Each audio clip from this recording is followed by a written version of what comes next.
नमस्कार। न्यूज 24 उत्तर प्रदेश उत्तराखंड में आपका स्वागत है। आपके साथ मैं हूं मानस श्रीवास्तव।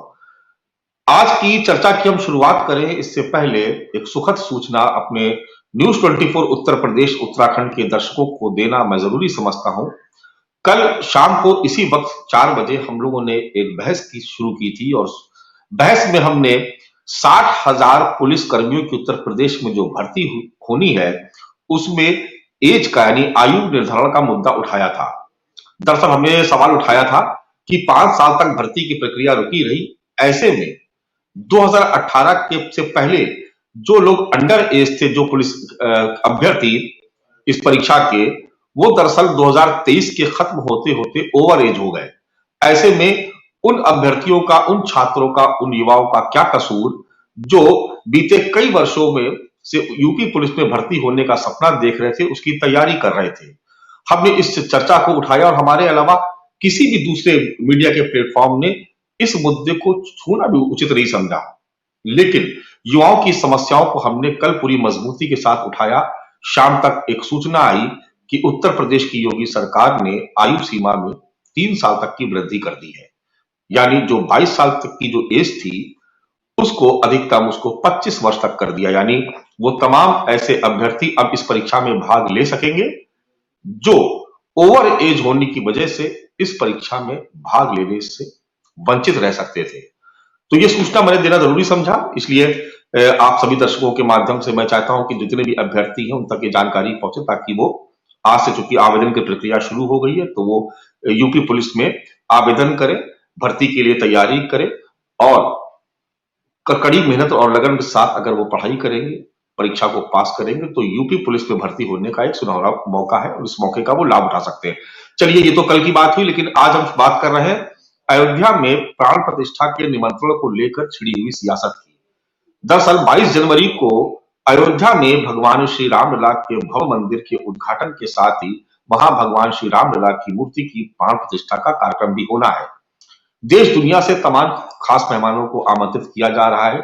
जो लोग, जिन अतिथियों को आमंत्रित किया गया, उनकी सूची में न केवल मीडिया घराने बल्कि देश के बड़े साधु संत, देश के बड़े उद्योगपति, देश के बड़े खिलाड़ी और साथ साथ वो तमाम ऐसी हस्तियां जिनका भगवान श्री राम के मंदिर के निर्माण में योगदान रहा है, उन तमाम लोगों को आमंत्रित किया गया। इसके साथ सत्ता पक्ष और विपक्ष के तमाम सियासी दलों के बड़े नेताओं को भी निमंत्रण भेजा गया है।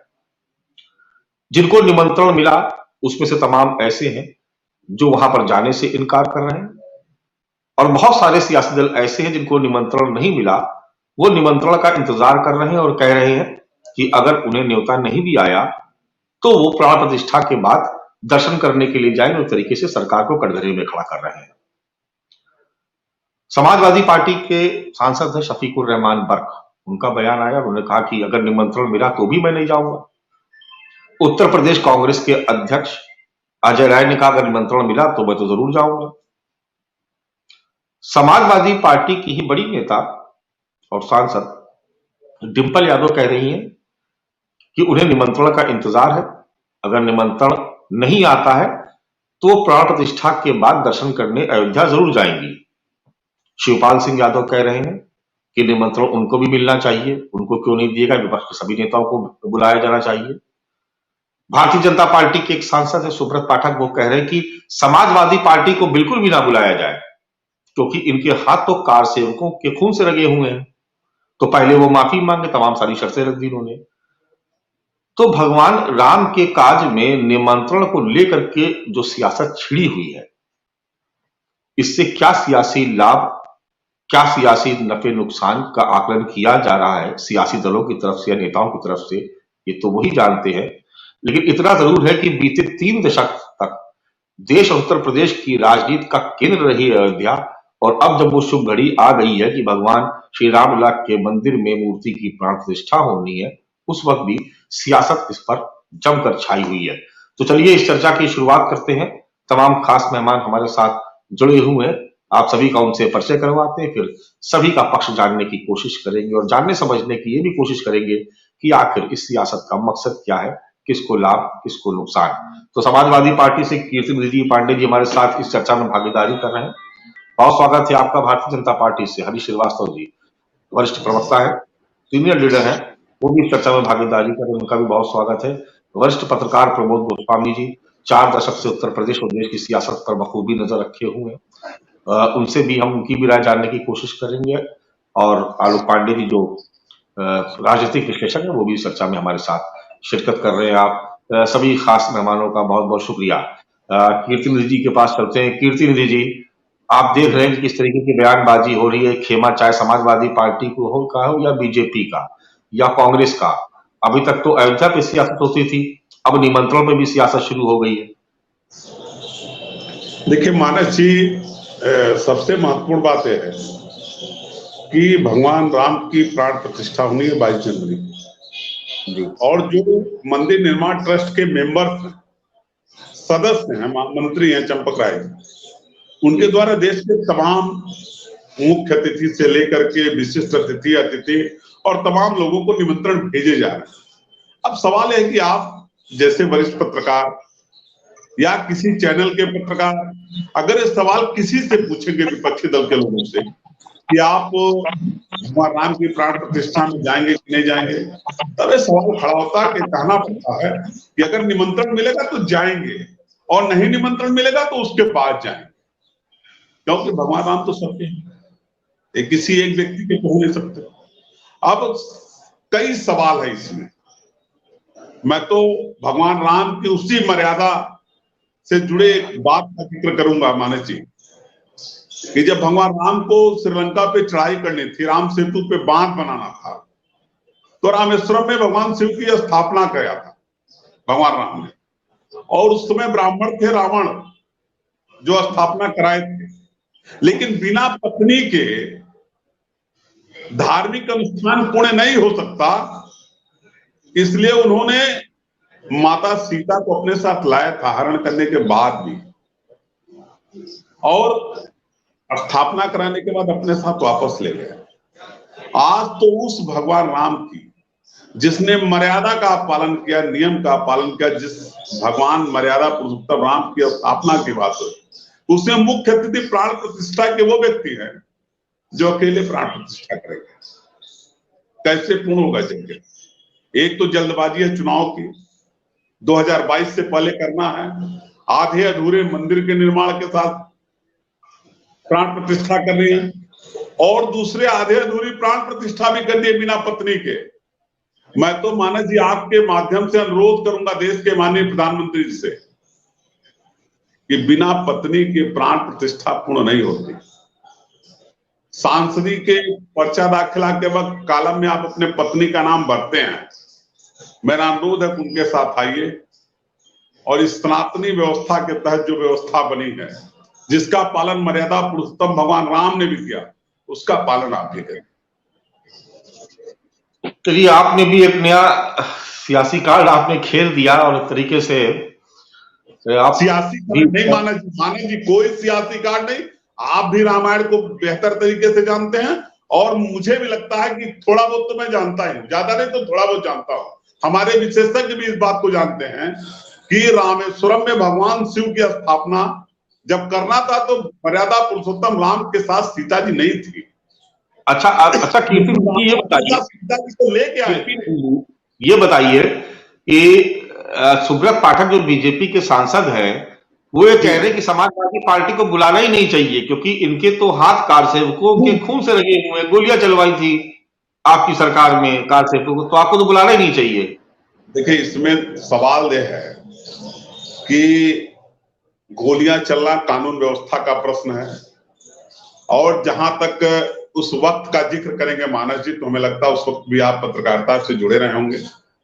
सीबीआई ने जो मुकदमा दर्ज किया था, किसके खिलाफ दर्ज हुआ? ढांचा गिराने का। किसके खिलाफ मुकदमा चला, कौन मुकदमे से लोग बरी हुए, ये आप भी बेहतर तरीके से जानते हैं। और नेताजी को इसी सरकार में पद्म विभूषण से सम्मानित भी किया गया। और कानून व्यवस्था के सवाल पे, और सुब्रत पाठक क्या, ये तो भारतीय जनता पार्टी पॉलिसी तय कर रही है कौन लोग आएंगे कौन लोग नहीं आएंगे। और आपने अभी रिपोर्ट में अपने कहा जो लोग इस आंदोलन से जुड़े हैं, क्या एल.के. आडवाणी जी इस आंदोलन से नहीं जुड़े? क्या मुरली मनोहर जोशी जी इस आंदोलन से नहीं जुड़े? क्या विनय कटियार साहब इस आंदोलन से नहीं जुड़े? क्या प्रवीण तोगड़िया जी इस आंदोलन से नहीं जुड़े? सवाल तो बहुत है, लेकिन चूंकि सरकार भारतीय जनता पार्टी की है सेंट्रल में और कमेटी भारतीय जनता पार्टी सरकार के नेतृत्व में बनी है, होगा वही जो भारतीय जनता पार्टी चाहेगी। चाहे कोई आंदोलन में सहयोग दिया हो, चाहे उसके खिलाफ रहा हो, आएगा वही जिसको भारत की सरकार चाहेगी। चलिए प्रमोद गोस्वामी जी के पास चलते। प्रमोद गोस्वामी जी, आप देख रहे हैं कि निमंत्रण पर कैसी सियासत हो रही है। जिसको बुलाया नहीं गया वो कह रहा है कि हमको बुलाइए, आपने बुलाया नहीं। जिसको बुला लिया वो कह रहा है कि मैं आऊंगा नहीं, क्योंकि ये धर्म की राजनीति हो रही है। कुछ लोग कह रहे हैं कि हमको नहीं बुलाएंगे तो हम बाद में जाएंगे। बीजेपी के कुछ लोग कह रहे हैं कि इनको मत बुलाइए क्योंकि इन्होंने तो कार सेवकों की हत्या की थी। तो आप देख रहे हैं कि एक ऐसा सियासी परिदृश्य बनता चला जा रहा है कि भगवान राम का काज होना है और उसमें भी आप देख रहे हैं कि राजनीति छिड़ी हुई है। गोस्वामी जी अनम्यूट कर दीजिए। हाँ, आवाज आई? जी जी बिल्कुल हाँ। आई। मानस जी, अगर राम मंदिर के, अयोध्या के राम मंदिर के प्रसंग में अगर आप जाएं, उसके नेपथ्य में जाएं, तो इसका पूरा निर्माण ही राजनीतिक धरातल पर है। चाहे वो विरोध का हो और चाहे मंदिर निर्माण का हो। और आज भी जो उसका प्राण प्रतिष्ठा होने जा रही है, वो भी कहीं ना कहीं सियासी आधार उसका बना हुआ है। देखिए, अभी हमारे जो सपा के प्रवक्ता ने एक बात तो शास्त्रोक्त कही है, इसमें जो ये कोई इनके अपने विचार नहीं है, ये शास्त्र सम्मत बात भी है। जो इन्होंने रावण का और सीता जी को साथ लाने का प्रसंग दिया, ये शास्त्रोक्त है, रामायण में वर्णित है। और ये भी सच है कि कोई भी धार्मिक हिंदू रीति रिवाज के अनुसार कोई भी धार्मिक अनुष्ठान, चाहे वो भगवान सत्यनारायण की कथा ही क्यों न हो, चाहे किसी भी देवालय के दर्शन ही क्यों न हो, बगैर अर्धांगिनी के वो पूर्ण नहीं माने जाते हैं, ऐसा कहा गया है। अगर मानते हैं तो ये बात सच है। दूसरी जो आपने कही कि सियासत, तो इस पर तो सियासत हो रही है। और अब इस देश में पिछले लगभग, बहुत ज्यादा न जाए, शुरुआत तो पहले से हो जाएगी, उसको वो लंबा इतिहास न जाए, लगभग 1 दशक से मानस जी अब राजनीति के मूल्य, सिद्धांत और मुद्दे पर राजनीति हो ही नहीं रही है। अब सभी राजनीतिक दल, इसमें किसी एक के लिए आप ये बात नहीं कह सकते, सभी राजनीतिक दल सत्ता कैसे प्राप्त हो सकती है, समाज को बांट के, समाज को जोड़ के, समाज को विघटित करके, समाज को बेवकूफ बना के कैसे ली जा सकती है, अब यही राजनीति के मूल्य हैं, यही राजनीति के सिद्धांत हैं और यही राजनीति का मानस बन गया है। तो इसलिए अब ये चर्चा ही मेरी नजर में अब मूल्यों की, सिद्धांतों की, राजनीतिज्ञों से पर बहस करना ही अब बेमानी है, क्योंकि वो हर चीज में कहीं ना कहीं सियासत, परिवार को बिखेर देंगे और सियासत कर देंगे, समाज को हो। अब आप देख लीजिए कि कैसी विडंबना है, हर राजनीतिक दल ये इस बात को झंडा उठा के और बड़ी बुलंद आवाज में चिल्लाता है, सारे राजनीतिक दल कहते हैं कि ये समाज को बांट रहे हैं, समाज को जोड़ना चाहिए, लेकिन जातिवादी राजनीति कर रहे हैं। अब जात के आधार पर सारी चीजें, ये सब बिखराव हो रहे हैं। आधार क्या ले रहे हैं? आधार, अब आप इसी को ले लीजिए, आप दलित राजनीति को ले लीजिए मानस जी। दलित राजनीति भी, कितने दलित अब तक, अभी भी दलितों की क्या स्थिति है, सुधार हुआ है? इसमें आरक्षण को ले लीजिए, मतलब 10 वर्ष के लिए था, आज 70 वर्ष हो गए, लेकिन कितने दलितों 70 वर्ष में तो हो जाना चाहिए। क्रीमिलियर का आप देख लीजिए, मतलब आईएएस का जो है वही परिवार आ रहा है, उसमें वही चल रहा है। तो लेकिन चूंकि आप, और तीसरी एक और महत्वपूर्ण बात ले लीजिए मानस जी, आपको ध्यान होगा, बाकी हमारे लोग जो बैठे हैं इनको भी इसका ज्ञान होगा कि बिहार के चुनाव में मोहन भागवत जी ने आरक्षण को पर विचार करने को कहा था कि अब इस आरक्षण पर विचार होना चाहिए, उसको लेके कितना बावेला हुआ और बैकफुट पे आ गए, और उसके बाद से फिर किसी की आवाज आरक्षण के को हटाने पर नहीं लगी। तो इसलिए जो आपका मूल सवाल है कि सियासत हो रही, अब तो राजनीति जो है वो ऐसे ही हो रही है, मूल्यों पर आधारित या सिद्धांतों पर आधारित नहीं है। ये अब बात बेमानी हो गई है। चलिए आलोक पांडे जी के पास चलते हैं। आलोक पांडे जी, इतना बड़ा कार्यक्रम हो रहा है, देश सदियों से इंतजार कर रहा था जिस घड़ी का, वो घड़ी आ गई, लेकिन आप देख रहे हैं कि सियासत अयोध्या में बदस्तूर जारी है। एक कोशिश की जा रही है और विपक्ष ये आरोप लगा रहा है कि पूरी तरीके से बीजेपी ने इस कार्यक्रम को हाईलाइट करके अपने फेवर में, अपने वोट बैंक के लिए इसको इस तरीके से ऐसा महिमा मंडन किया जा रहा है। तो बीजेपी की सरकार है, वो कह रही कि इतना बड़ा काम हो रहा है और इस पे सियासत नहीं होनी चाहिए। विपक्ष के भी तमाम नेताओं को निमंत्रण भेजा गया है, बड़े बड़े विपक्ष के नेताओं को भेजा गया, यहाँ तक कि वामपंथी दलों को भी भेजा गया है। बावजूद इसके वो कह रहे हैं कि हम आएंगे नहीं क्योंकि आप धन की राजनीति कर रहे हैं। तो सरकार बुलाए तो भी और ना बुलाए तो भी दोनों तरफ से हमले हो रहे हैं। मानस जी, आप क्योंकि पिछले 10 वर्ष की बात अभी गोस्वामी जी ने की है, तो 10 वर्ष की क्यों हम करें, फिर थोड़ा और पीछे जाएंगे। जब आप पीछे की बात होगी तो थोड़ा पीछे जाते हैं। जब भारत का संविधान बना तो सिविल लॉ सबके भी अपने अपने मानने वाले थे, लेकिन 1956 में हिंदुओं के लिए civil law, Hindu code bill ला दिया गया। तो क्या इस देश के नागरिक केवल हिंदू थे? हमको सिविल लॉ से क्यों बांधा गया? वहीं से डिस्क्रिमिनेशन धर्म का शुरू हो गया। एक धर्म विशेष का सिविल लॉ एक्ट करिए लागू है और हमारे लिए हमें बांध दिया गया उन नियमों से। तो इस देश की स्वतंत्रता के बाद से ही धर्म की राजनीति चलती रही है। पहले माइनॉरिटी की धर्म की राजनीति चल रही थी तो आपत्ति नहीं थी। अब अगर मेजोरिटी की धर्म की राजनीति है तो सबको बड़ी आपत्ति है। मैं तो दुनिया में इकलौता भारत देख रहा हूँ जहाँ मेजोरिटी पीड़ित है, जहां मेजोरिटी के ईश्वर के मंदिर को बनने के लिए 526 साल लग गए।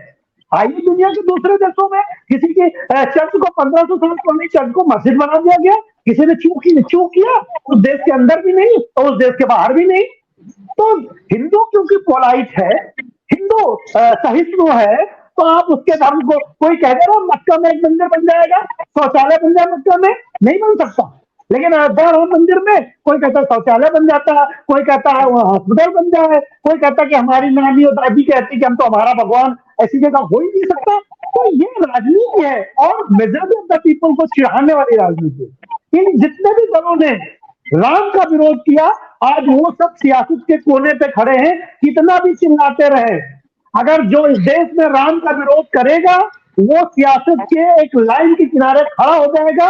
ये आपने विपक्ष के सारे दल, और रह की बात मुलायम सिंह जी की, उन्होंने गोलियां चलवाई थी, लोगों की मृत्यु हुई थी। आप कहते रहिए लॉ एंड ऑर्डर, आप कहते रहिए, लेकिन भारत का और खासकर उत्तर प्रदेश का जनमानस ये मानने के लिए तैयार नहीं है कि मुलायम सिंह ने कार सेवकों की हत्या नहीं कराई थी। हत्यारा मुलायम, मुल्ला मुलायम, ये चीजें उसी समय भी पर चर्चा में थी और उनके मृत्यु के बाद भी पर चर्चा में रहेंगी, बच नहीं सकती है। मुलायम सिंह ने कहा, मैं उनका बयान कोट करता हूं कि मुझे और गोलियां चलवानी पड़ती कार सेवकों पर तो मैं और गोलियां चलवाता।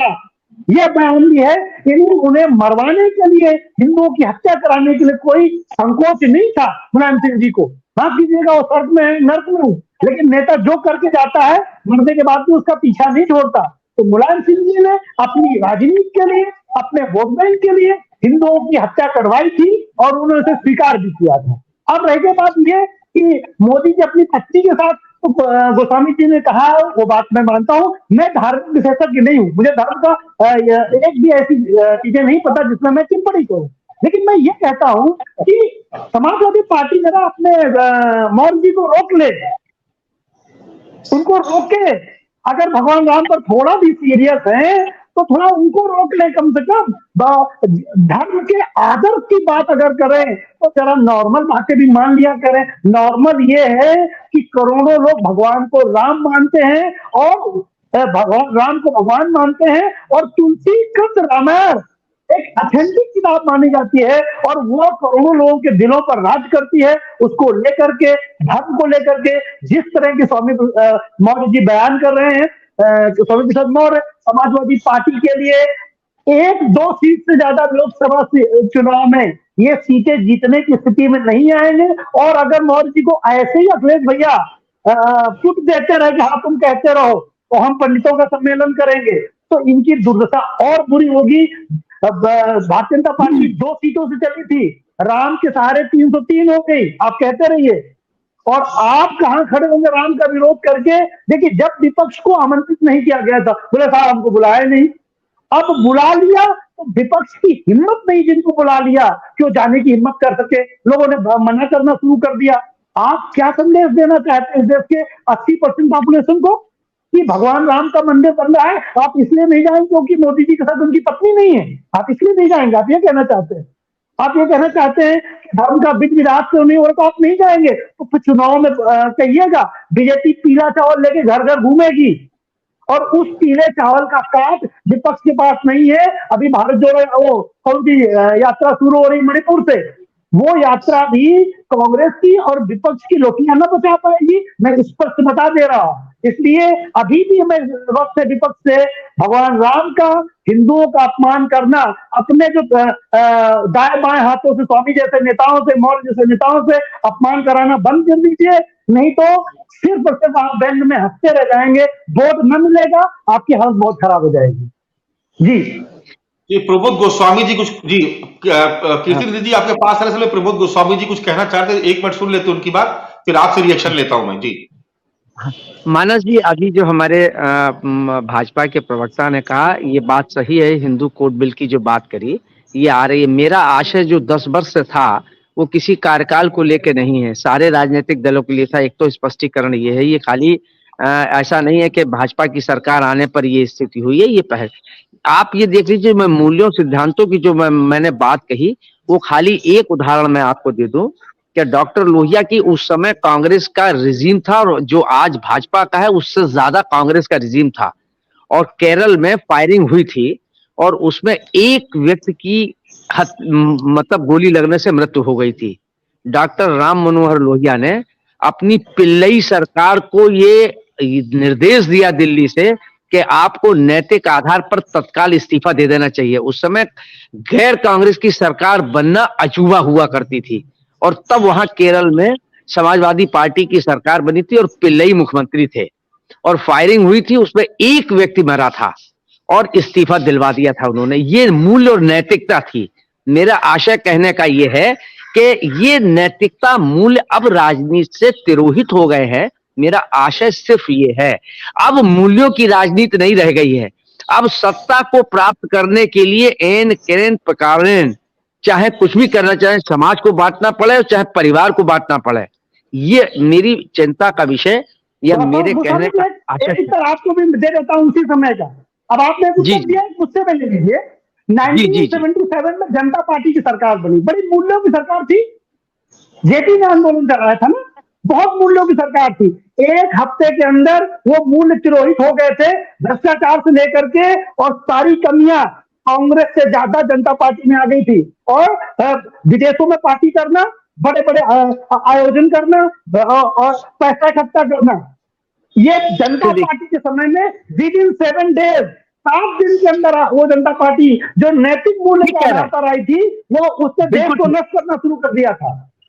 मैं वही बात कह रहा हूं, मैं यही बात, शायद 10 वर्ष को आप हटा दीजिए, बात वही मूल्यों और उसकी में केंद्र में यही बात है कि वो चीज अब नहीं रह गई है। आज भी अगर आरोप प्रत्यारोप लग रहे हैं, वो 77 में भी नहीं थी सर, वो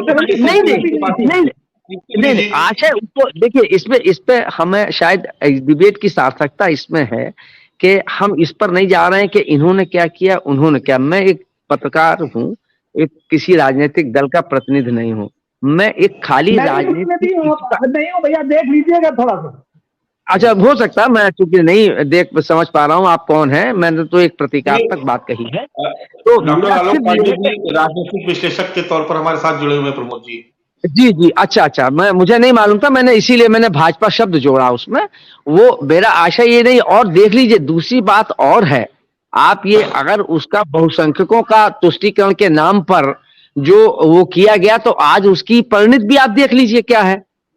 सवाल ये भी है, मैं किसी दलीय आधार पर ये बात नहीं रख रहा हूं। यहाँ तो मैं एक पत्रकार के रूप में एक जो स्थिति है, बस खाली मैं वो मानस जी और आप सब लोगों को या देश की जनता के सामने रखना चाहता हूं, या वो भाव मेरे हैं कि अब राजनीति में जो जन सरोकारों की राजनीति, आप बताइए क्या जन सरोकारों की राजनीति, कहने के लिए बहुत कुछ है। और अगर है जन सरोकारों के लिए जो भी कुछ हो रहा है, वो वोट की राजनीति को नेतार्थ में हो रहा है।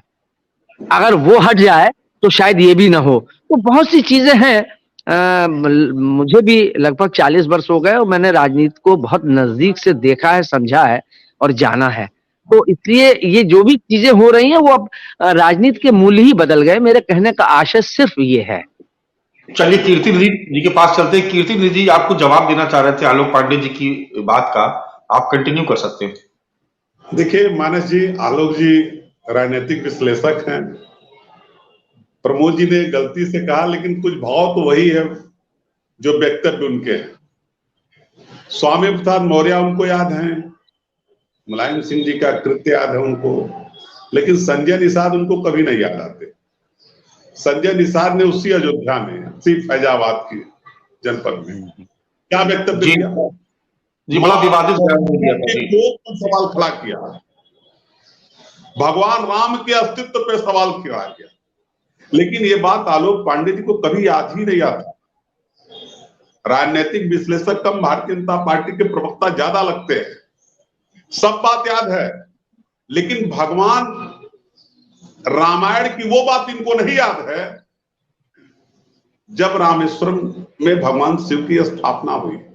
वो कथा नहीं याद है सर, रामायण पढ़े नहीं कभी, या कभी आंदोलन चलाइए आप, या रामायण कथा कभी सुने नहीं है। इसलिए कभी कभी आश्चर्य होता है कि जब राजनीतिक विश्लेषक मानस जी कम से कम समीक्षा करें तो दोनों पक्षों की बात करें, कम से कम दोनों पक्षों की।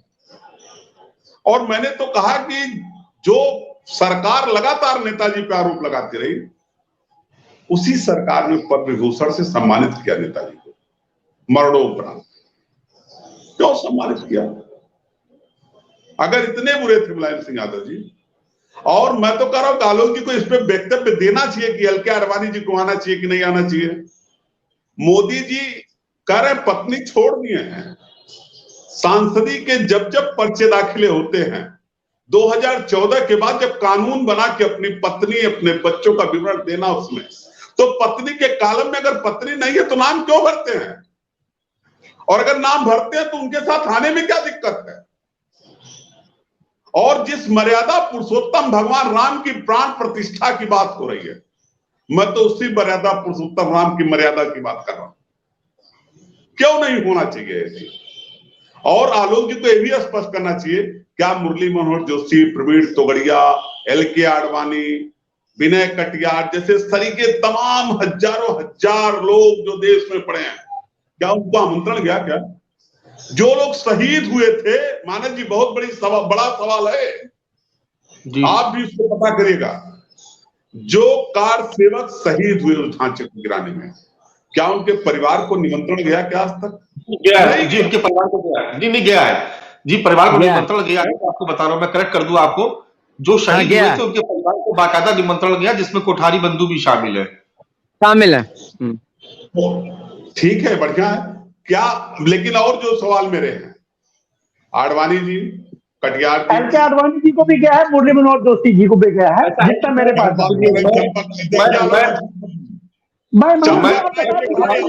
जानकारी है कि मुरली मनोहर जोशी जी के पास भी गया है। एक सवाल कीर्ति निधि जी, मैं जल्दी सी पिक्चर क्लियर कर दूं, थोड़ा सा अपडेट भी कर देता हूं, क्योंकि हम लोग जर्नलिस्ट हैं तो लगातार खबरों में रहते हैं। देखिए चंपक राय जी का एक बयान आया था, उन्होंने कहा था कि उम्र बहुत हो गई है तो आडवाणी जी और जोशी जी को ना बुलाया जाए। जब सोशल मीडिया पे हंगामा मच गया तो कहा गया नहीं उनको भी निमंत्रण जाएगा। लेकिन अभी भी एक नाम छूटा हुआ है, और वो नाम है शिवसेना प्रमुख बाल ठाकरे के परिवार का। उद्धव ठाकरे जी को अभी तक निमंत्रण नहीं गया है, अब इस पे हंगामा मचा हुआ है। लेकिन भाई मानस जी आप क्लियर कर दीजिए कि आडवाणी जी और जोशी जी को गया है कि नहीं, क्योंकि अभी भी कह रहे हैं कि नहीं गया है। नहीं, उनको चला गया है, आडवाणी जी को चला गया है, जोशी जी को चला गया है अभी देखिए। लेकिन विनय कटियार जी को नहीं गया है, विनय कटियार जी को नहीं गया है। और ठाकरे परिवार एक बहुत बड़ा उनकी भूमिका रही शिवसेना की, बाला साहब ठाकरे की, तो उद्धव ठाकरे को निमंत्रण नहीं गया है। तो विनय कटियार और उद्धव ठाकरे को नाम को लेकर के सोशल मीडिया पे आप जाएंगे तो उनको निमंत्रण ना दिए जाने पर खासा हंगामा छिड़ा हुआ है। कीर्ति जी कंटिन्यू कर सकते हैं आप। मानस जी, मेरा जो सवाल था, भगवान राम के प्राण प्रतिष्ठा हो, लेकिन जिस मर्यादा के साथ भगवान राम ने अपना जीवन जिया, उसी मर्यादा के साथ उनके प्राण प्रतिष्ठा। चूंकि सरकार जल्दबाजी इस बात की, अगर धैर्य होता तो पूरा मंदिर का निर्माण होता, कोई रोकने को तैयार तो है नहीं, वहां पूरा मंदिर बन जाता, भव्य तरीके से पूरे देश में आयोजन होता। लेकिन भारतीय जनता पार्टी इस बात की जल्दबाजी में है कि लोकसभा चुनाव से पहले उसकी प्राण प्रतिष्ठा करा लिया जाए और उसी के सहारे चुनाव लड़ा जाए। जी चलिए, प्रमोद गोस्वामी जी, कीर्ति निधि जी और आलोक पांडे जी, आप सभी खास मेहमानों का बहुत शुक्रिया इस चर्चा को ही विराम देते हैं।